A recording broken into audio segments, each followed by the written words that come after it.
días, buenas tardes casi ya, en este mediodía aquí en Medellín, muy agradable en la ciudad de Medellín. Un saludo para todos los hermanos, los amigos de esta congregación que amo mucho, que el Señor nos dio el privilegio con el pastor y misionero Nathan Robinson hace muchos años, fundar, empezar y bueno, las continuidades y las discontinuidades parece que caracterizan los comienzos de las obras, pero gracias al Señor que a lo largo del tiempo esta obra se ha sostenido.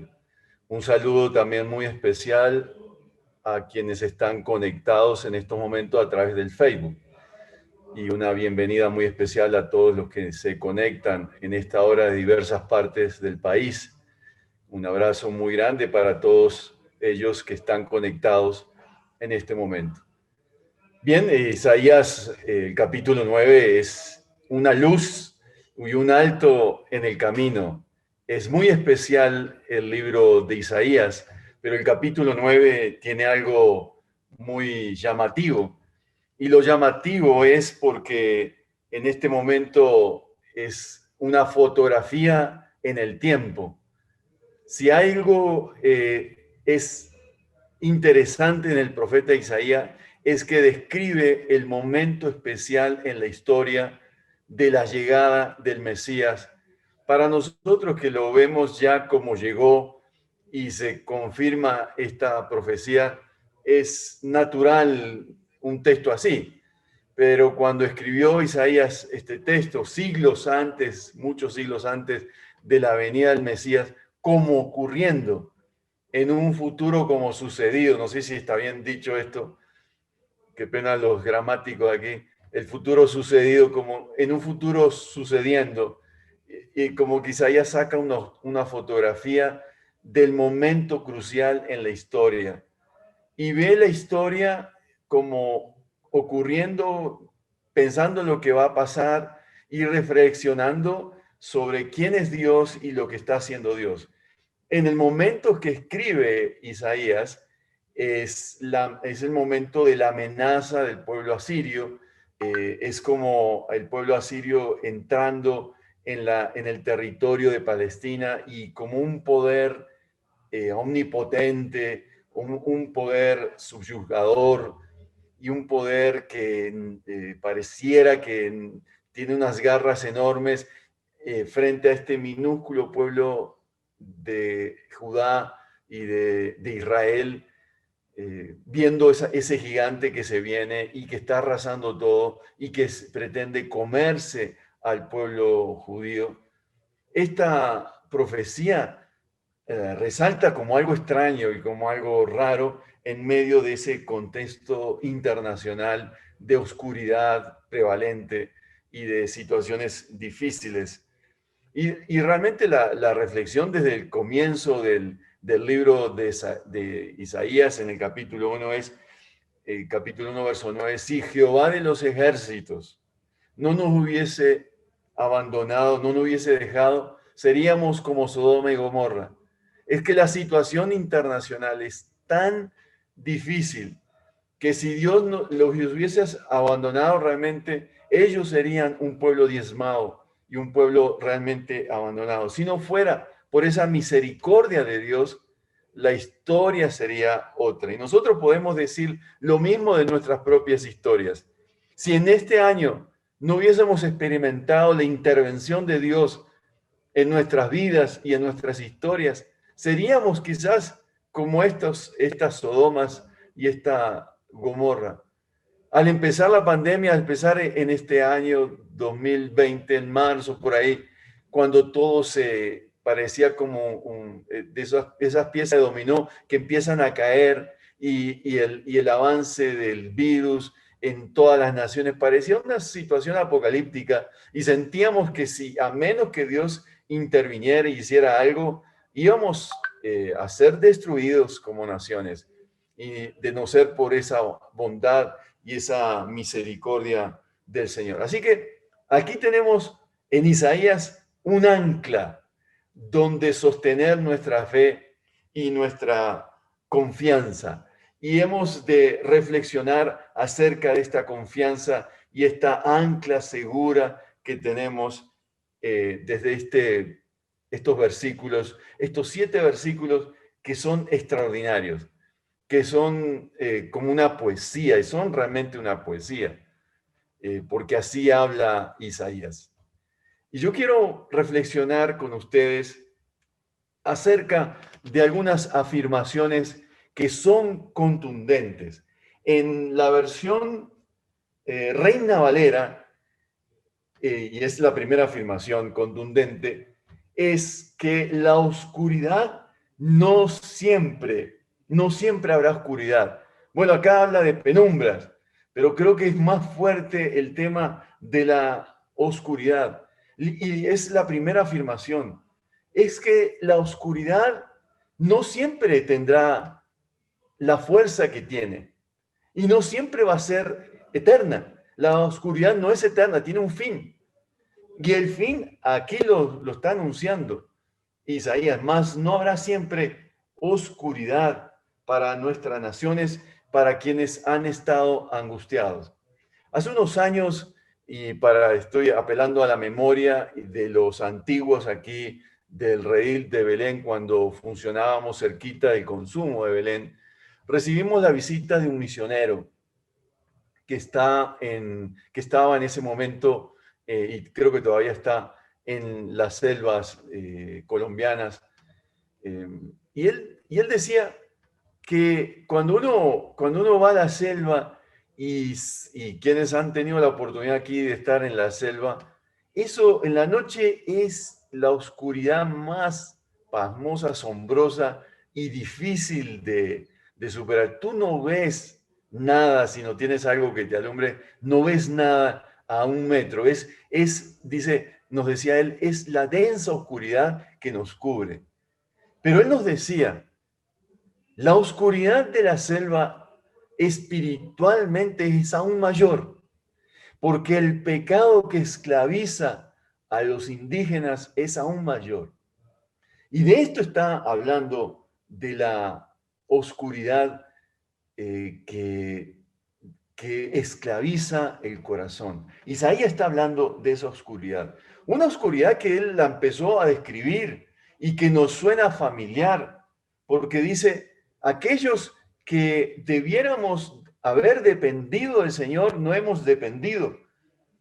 Y esa sumisión a la autoridad es historia pasada, no es historia presente, porque nuestra historia presente se describe muchas veces como independencia de Dios. Y hemos vivido así durante muchos años. La autonomía y la independencia de Dios que caracterizaba al pueblo de Dios puede ser la misma autonomía e independencia que nos caracteriza en el día de hoy. Una nación que debió caracterizarse por ser una nación santa, se volvió y se caracterizó como una nación pecadora, corrupta. Se han corrompido desde las entrañas del corazón y adoptaron las costumbres de los pueblos que los gobernaban.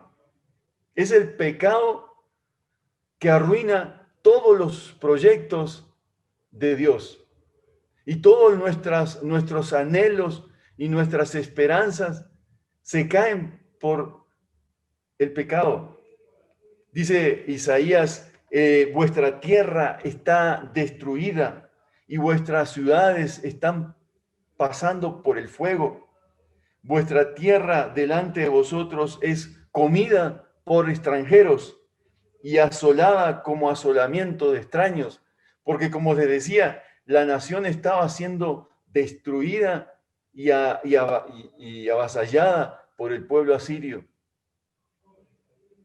Y él decía en el capítulo 2, verso 2, dejaos del hombre, verso 22, dejaos del hombre cuyo aliento está en su nariz. Es decir, dejen de confiar en el hombre cuyo aliento está aquí, cerquita, y cuyo futuro no es muy alentador. No se dejen comprar otra vez por la confianza del hombre. La tierra está llena de sangre, de violencia. El pueblo es un pueblo inmundo de labios, dice Isaías en su testimonial en el capítulo 6, verso 5. Y estoy habitando, decía él, en un pueblo inmundo de labios. No llaméis conspiración en el capítulo 8, verso 11 al 15. No llaméis conspiración a lo que el pueblo llama conspiración. Y no tengas miedo a lo que el pueblo tiene miedo. Es la descripción de la oscuridad, de la densa oscuridad y de la angustia en el que estaban sumidos el pueblo extranjero. Por eso es tan importante, hermanos, que en ese patrón de oscuridad que el Señor nos dice que esta oscuridad no será para siempre. Y eso lo que me anima a mí es que no siempre va a haber esta oscuridad. Y esta oscuridad no tendrá su dominio, tendrá un fin y tendrá un día.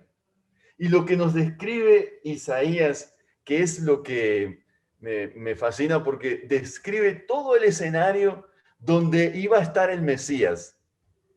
Y la promesa es una promesa, no es una promesa dicha desde los cielos solamente, es una promesa que viene caminando. Y es lo que me llama la atención. En el camino del mar. Es una promesa que viene alumbrando el camino del mar. Es una promesa de una persona que va interviniendo en la historia del pueblo judío y que se va metiendo en la realidad del pueblo de Dios. Es en esa situación que el pueblo puede ver a una persona que es Jesucristo, que anda en la oscuridad, que se mete en la oscuridad del pueblo y en la realidad local del pueblo y que puede anunciar aquí que irrumpe y que el pueblo ve la gran luz. Bueno, es evidente que es esta descripción de Lucas, de Mateo, de los evangelistas, que está describiendo el escenario en el cual Jesús viene a ofrecer la sanidad del pueblo, que Jesús viene a liberar al pueblo del pecado. Es esta irrupción tan tremenda, este patrón de Dios que se encarna en la realidad y que anda en medio de esa realidad de oscuridad y de pecado y que se mete en esa realidad. Es Jesucristo nuestro Señor. Y esa descripción la tenemos en los salmos. Hay un salmo muy bello que es el Salmo 113, versículos 5 y 6, y que describe a Dios como el que se sienta en las alturas y que se humilla a mirar en el cielo y en la tierra y que levanta del polvo al pobre y al menesteroso alza del muladar. Es esta experiencia de un Dios que se mete en nuestra historia. Y es lo que describe después Juan en su carta, en su primera carta. Juan lo describe así: lo que era desde el principio, lo que hemos oído, lo que hemos visto con nuestros ojos, lo que hemos contemplado y palparon nuestras manos tocantes al verbo de vida, porque la vida fue manifestada y la hemos visto y testificamos y os anunciamos la vida eterna, lo que hemos visto, oído, esto anunciamos. Y se refería obviamente a su experiencia con este verbo de vida que transforma la vida, que se mete en la oscuridad. Así que no es para siempre la oscuridad de las personas. Hay esta promesa anunciada y experimentada y cumplida en Jesucristo para nosotros. En segundo lugar, me gustaría explorar los resultados de esta promesa. Y es interesante como en los primeros resultados, en el verso 3, los que leen, los que tienen la costumbre de leer un poquito más detalladamente la escritura, ustedes ven que el verso 3 es un verso muy interesante y que hace en la estructura de este escrito, hace algo llamativo. Y hay dos resultados relacionados. Uno que tiene que ver con el tú, y lo dice en el verso 3, tú has hecho, y lo segundo, tú has aumentado. Es esa en los resultados. No me voy a referir mucho a lo que pasa después con el tema de la batalla y demás, porque tiene que ver con este resultado. Entonces me voy a concentrar aquí en el verso 3, voy a explorar un poquito lo que hace. ¿Qué es lo que has hecho? ¿Qué es lo que has hecho? Lo que has hecho tiene que ver con la multiplicación del pueblo. Tú has hecho que la nación crezca. En la versión Reina Valera es la multiplicación. Y esto es como lo interesante aquí. La multiplicación de los pueblos, el crecimiento de los pueblos, tiene que ver en los términos de Isaías con una intervención y una bendición de Dios asociada. ¿Cuál fue en el jardín del Edén el mandato que se le da a la primer pareja? ¿Lo recuerdas? La primer pareja tiene el mandato de fructificar y de multiplicarse, de llenar la tierra y de sojuzgarla, es decir, de señorear en la tierra. Ese es el mandato que se interrumpe por el pecado, pero que sigue vigente para nosotros. De manera que cuando vemos que hay una multiplicación y un crecimiento del pueblo de Dios, lo que estamos viendo es este resultado que viene asociado con esa promesa de la venida del Mesías, de que no habrá siempre oscuridad. En contraste, lo que uno puede ver en las naciones hoy día con la aprobación de los proyectos abortivos en todo el sentido de la palabra, lo que uno ve en las naciones que han promovido el aborto como una señal de los nuevos tiempos y del progresismo, entre comillas, lo que uno ve es el desastre de las naciones. Las naciones, por promulgar estas leyes, lo que están haciendo es desafiando la autoridad y la bendición de Dios. Hermanos, esto no es poca cosa. Todo el Antiguo Testamento, todo el Antiguo Testamento se habla de esta multiplicación asociada con una bendición. De hecho, eso fue lo que se le dice a Abraham: haré de ti una gran nación y en ti serán benditas todas las naciones de la tierra. Y abro aquí como un paréntesis en lo que es la bendición de Dios. Durante todo el Antiguo Testamento y en Génesis especialmente, se habla de una nación grande. Bueno, para Abraham esto fue complejo, porque él no vio sino hasta los 100 años el cumplimiento de esta bendición y de esta promesa y de este sueño. Pero recorre todo el Antiguo Testamento como un hilo dorado que está asociado con la multiplicación, el crecimiento, con la bendición de Dios. Y aun cuando en un momento de la vida de Abraham él siente como que esto no se va a cumplir, él le dice el Señor, ven al campo, y en la noche estrellada le dice, mira el cielo y cuenta las estrellas, a ver si puedes. Así de numerosa será tu descendencia. Y así, durante todo el Antiguo Testamento, vemos cuando empieza una nueva etapa, empieza un nuevo rey, se le recuerda al rey que son parte de una generación, de un remanente que va durante todo el Antiguo Testamento y que parece que va a desaparecer, pero de repente aparece otra vez y aparece la bendición asociada. Por ejemplo, al rey Salomón se le dice Judá e Israel eran muchos como la arena que está junto al mar, comiendo, bebiendo y alegrándose. En Isaías 26:15 dice, aumentaste el pueblo, Jehová, aumentaste el pueblo, te hiciste glorioso, ensanchaste todos los confines de la tierra. Y en Apocalipsis, en el capítulo 7, verso 9, se dice, después de esto miré y aquí una gran multitud, lo cual nadie podía contar, de todas las naciones, de los tribus, de los pueblos y todas lenguas que están delante del trono de la presencia del Cordero, vestido de ropas blancas, con palmas en las manos. Hermanos, esta es la bendición de Dios. Esto es esto que dice Isaías, pequeñito aquí, aumentaste la gente. Es parte de toda una bendición de Dios para el pueblo de Dios que quiere multiplicarlo. En segundo lugar, ¿qué es lo que crece? ¿Qué es lo que aumenta? Y es el aumento de la alegría. Y eso me parece notable.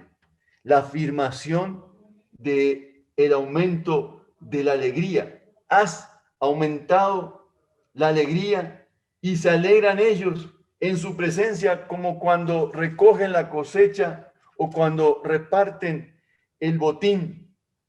Aquí hay un desborde de la alegría. El Mesías, la presencia del Mesías en la vida del pueblo, en el centro del pueblo, recuerda el escenario también del Génesis, cuando el Señor en el capítulo 2 se presenta a la primer pareja y ellos desarrollan el proyecto de Dios en la presencia de Dios, en un Dios que se regocija con su creación.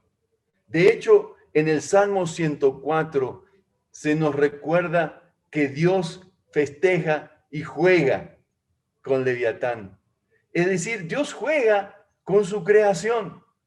Dios no solo se presenta en este libro de Isaías como un Dios de juicio, sino como un Dios que cumple sus propósitos y sus promesas y se recrea, se festeja con su pueblo y se alegra con su pueblo.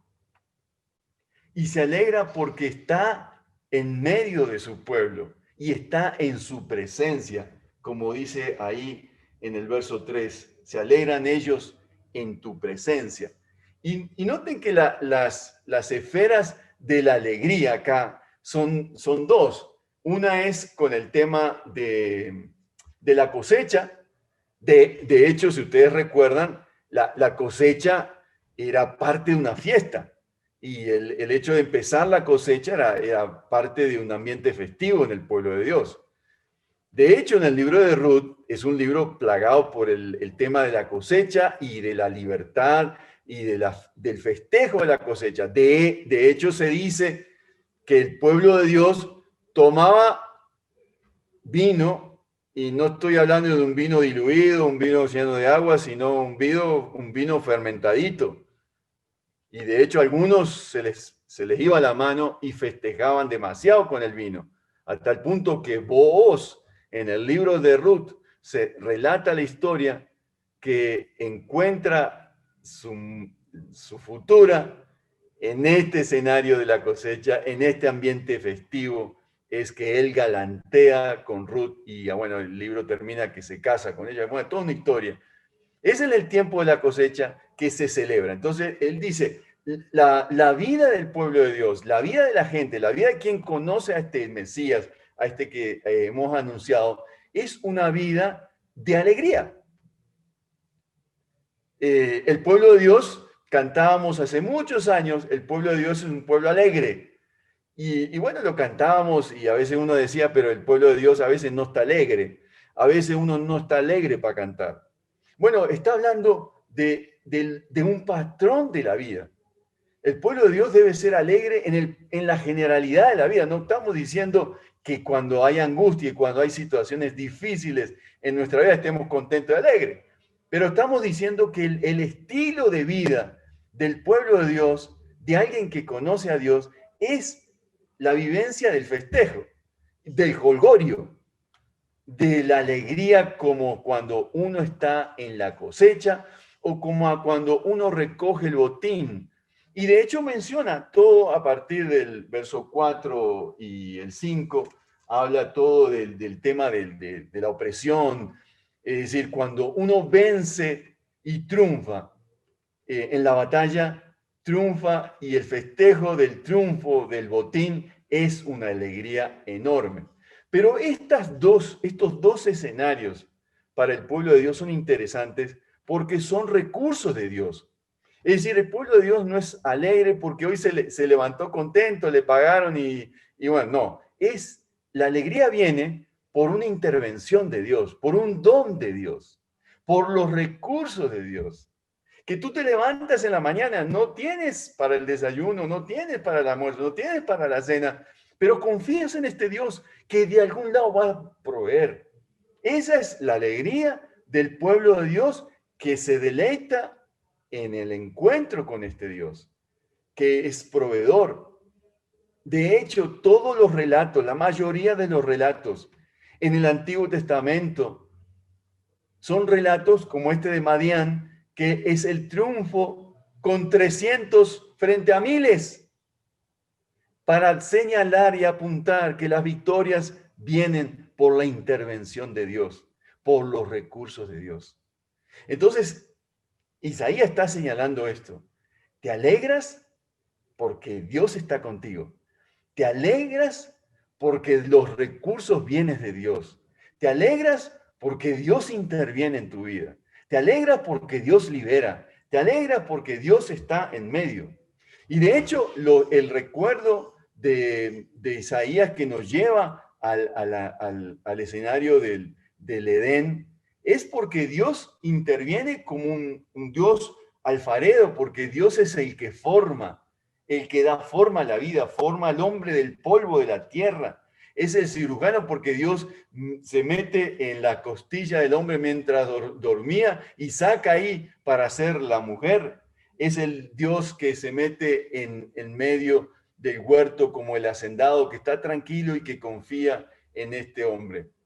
Esta es la visión de Isaías. Puedes vivir en la presencia de Dios con la única limitación de que has de obedecerle y que Dios te va a dar los recursos en Jesucristo para obedecerle, porque necesitas pensar que estás en la presencia de Dios. Entonces no es solo la afirmación cierta de que no va a haber siempre oscuridad, no es solo el resultado en el aumento de la gente y el aumento de la alegría, sino que Isaías nos pone a pensar al final, en los versos 6 y 7 y al final en estos últimos versos, nos pone a pensar, ¿quién va a hacer eso?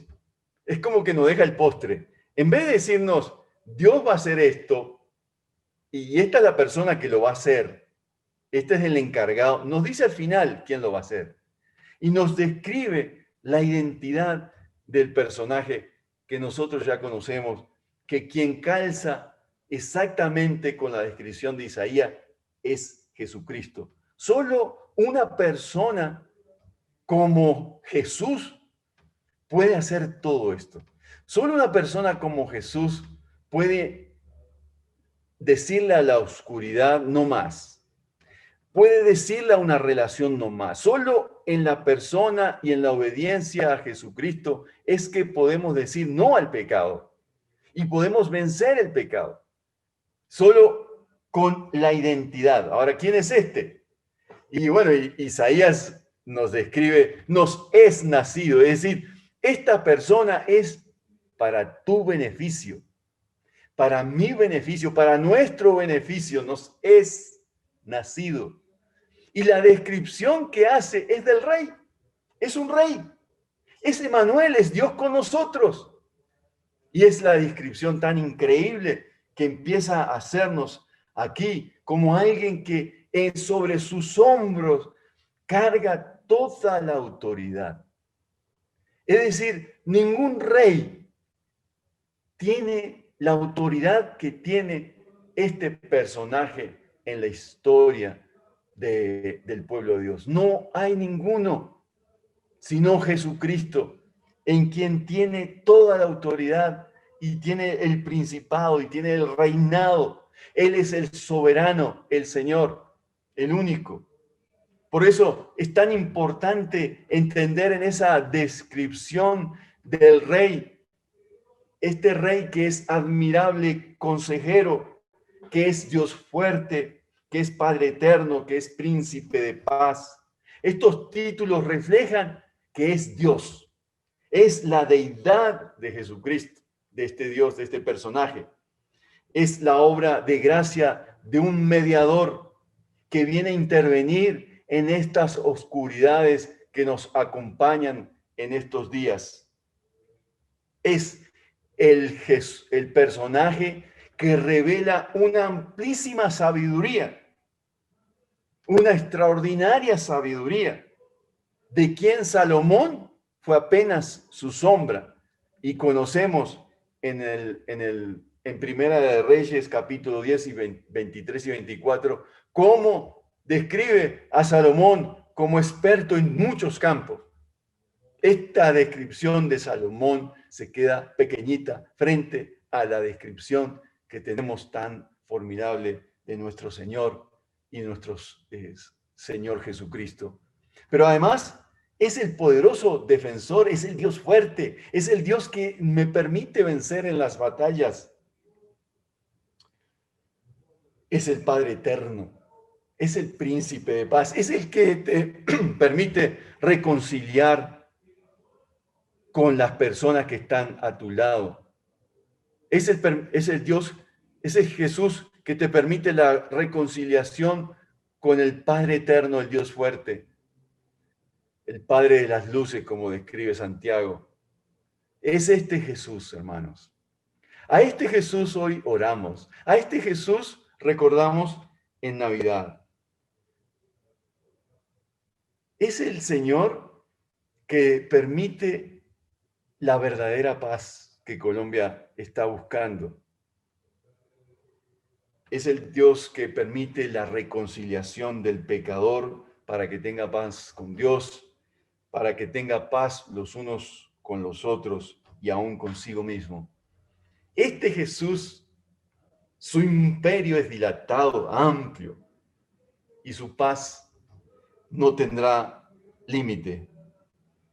En contraste con los reinos terrenales que pasan rápidamente junto con las personas, esta promesa se está haciendo ahora, en este momento, con cada uno de nosotros. Isaías nos lleva a revisar cómo estamos con Dios. Hace unos años leía la biografía de Blaise Pascal, el famoso matemático y filósofo francés, un hombre extraordinario que pasó a la historia por muchos escritos, sus conferencias y tantas cosas que él hacía. Pero cuando él murió, se le encontró en su camisa pegada, me imagino, con tela o algo, un escrito. El escrito es larguísimo, no lo voy a hacer mención aquí, pero voy a decir solo lo que escribió Blaise Pascal. En el Día de Gracias de 1654, desde poco después de las 10:30 de la noche hasta cerca de las 12:30, fuego y gozo del Señor. La historia cuenta que después de este encuentro que él tuvo con Dios, Blaise Pascal era un hombre que estaba perturbado en su alma por la salvación. Y se cuenta que él, después de ese encuentro, él se retiró de la vida pública y se encerró en monasterios a escribir y a encontrarse con el Señor. Creo que nosotros, todos hermanos, necesitamos un fuego renovador del Espíritu en nuestras vidas, que viene de este encuentro con este Dios, que se anuncia acá, que se promete acá, con Jesucristo nuestro Señor. Yo no sé si tú llevas muchos años en la vida cristiana o si eres nuevo o apenas estás empezando. Necesitas repensar tu vida y arrepentirte. Sea que me dices que eres creyente o no lo eres, o sea que estás en un momento de oscuridad en tu vida, o que densa oscuridad te rodean. Es el momento para decirle al Señor, Señor, ven a mi vida. Yo quiero vivir mi vida en tu presencia y ayúdame en las decisiones. En este mes me he encontrado con dos mujeres que me pidieron cita y las dos tomando decisiones equivocadas en su vida.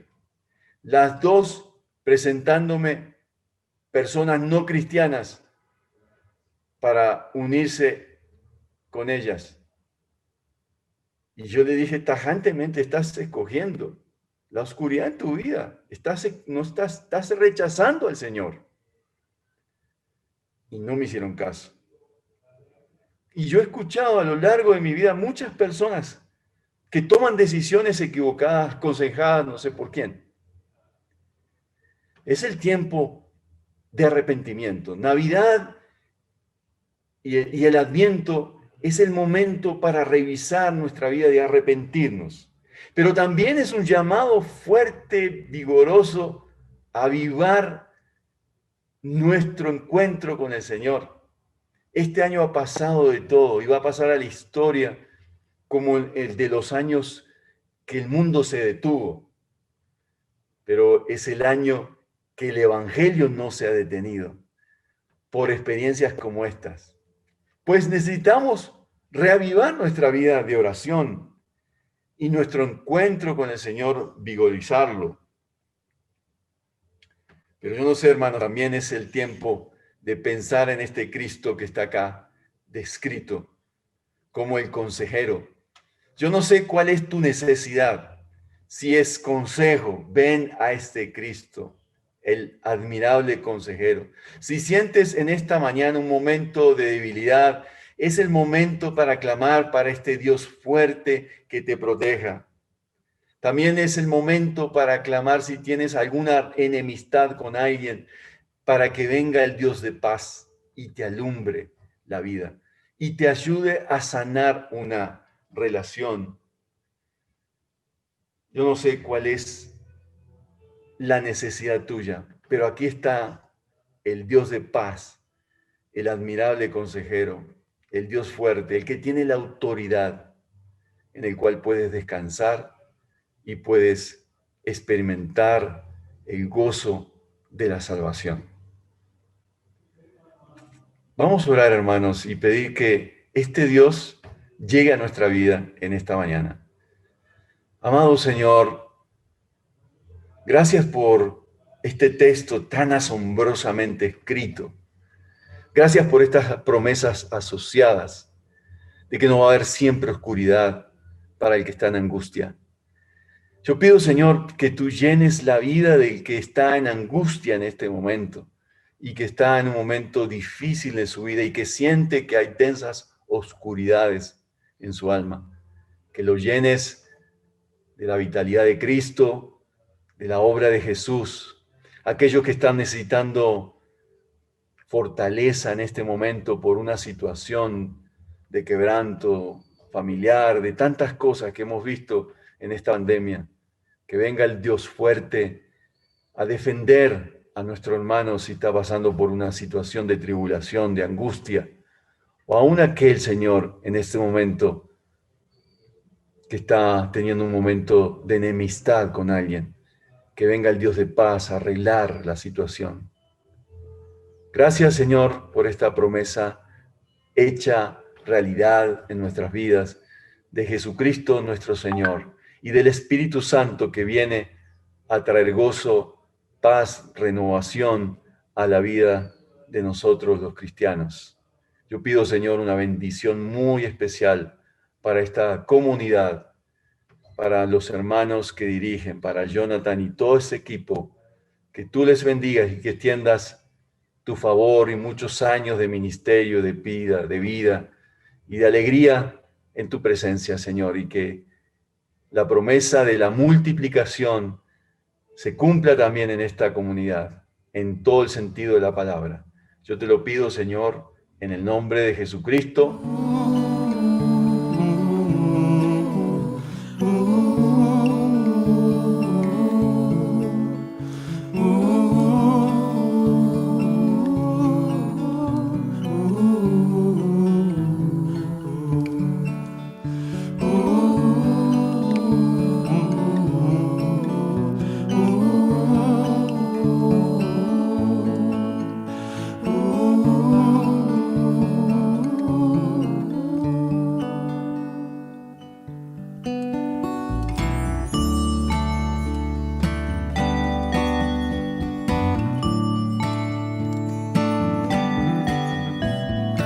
Hay una luz en los cielos, hay un sutil resplandor, como si al mundo alumbrara en la noche una sonrisa de Dios.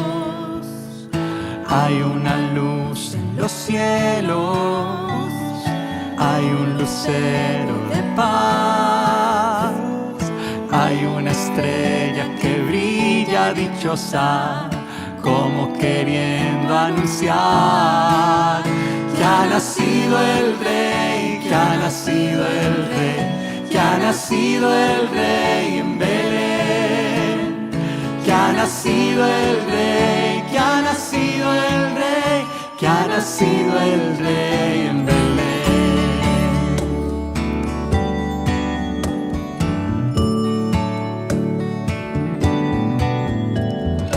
Hay una luz que se esparce, que lleva su claridad, que aunque las sombras inunden la tierra, trae esperanza y verdad.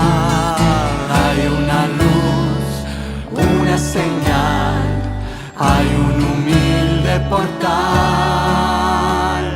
hay una luz, se oye un cantar pleno de felicidad, que ha nacido el Rey, que ha nacido el Rey, que ha nacido el Rey en Belén, que ha nacido el Rey, que ha nacido el Rey, que ha nacido el Rey en Belén, que ha nacido el Rey, que ha nacido el Rey, que ha nacido el Rey en Belén, que ha nacido el Rey, que ha nacido el Rey,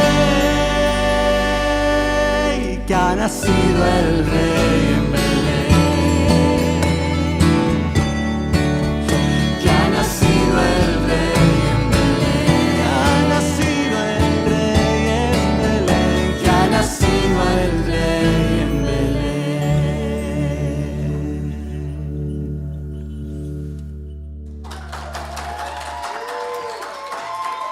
Gracias por acompañarnos. Si quieres conectarte con nosotros, síguenos en nuestras redes sociales. En Facebook, en Instagram y en YouTube estamos como Redil Belén. Te esperamos para estar conectados.